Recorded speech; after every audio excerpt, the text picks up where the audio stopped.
বৃষ্টিতে ভিজতে আমার খুব ভালো লাগে। চান করে উঠেছি সবে, অমনি ঝমঝমিয়ে বৃষ্টি।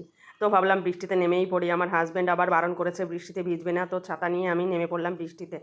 আমাদের বাড়ির পেছন দিকটা একটা আম গাছ আছে, তো ওই দিকখানে আম পড়েছে অনেক দেখলাম, তো আম কুড়োতে চলে আসলাম বৃষ্টির মধ্যে। এই দেখো একটা আম কুড়িয়ে নিলাম আমি। আরও অনেক আম আছে সামনে, আম পড়ে রয়েছে, অনেক গাদা গাদা আম পড়ে রয়েছে, কেউ নেয় না, আমরা কেউ তুলে খাইও না। এই আম দিয়ে টক ডাল খেতে খুব ভালো লাগে। গাইজ দেখো ঝমঝমিয়ে বৃষ্টি পড়ছে, আর এর মধ্যে আমি হেঁটেই চলেছি। এতগুলো আম পড়ে রয়েছে, তো আমি লোভ সামলাতে পারলাম না, ভাবলাম তুলে নিই, কালকে শনিবার আছে, আমাদের নিরামিষ দিন, তো টক ডাল খাওয়া যাবে। আর আম কুড়োতে কুড়োতে তোমাদের সাথে অনেক গল্প করে ফেললাম। এই দেখো কত বড় একটা আম আমি আমার হাতে ধরছিলই না আমগুলো, তো আমি আমগুলো কুড়োতে কুড়োতে এক জায়গায় রাখলাম, রেখে সামনে দেখলাম অনেক বড় একটা, ভালোই বড় একটা আম পড়ে রয়েছে, তো ভাবলাম আমটা তুলেই ফেলি। এই যে সেই আম, এই আমটা তুলে নিয়ে আমি চলে গেলাম সামনের দিকে।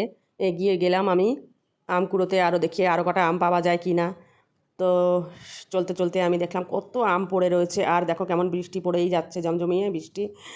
আর এখানে কত জল বেঁধে রয়েছে, দেখুন গাইস কত জল এখানে। আমি তো আনন্দে খুব আত্মহারা হয়ে নেচে নেচে বেড়াচ্ছিলাম। Tata guys, by.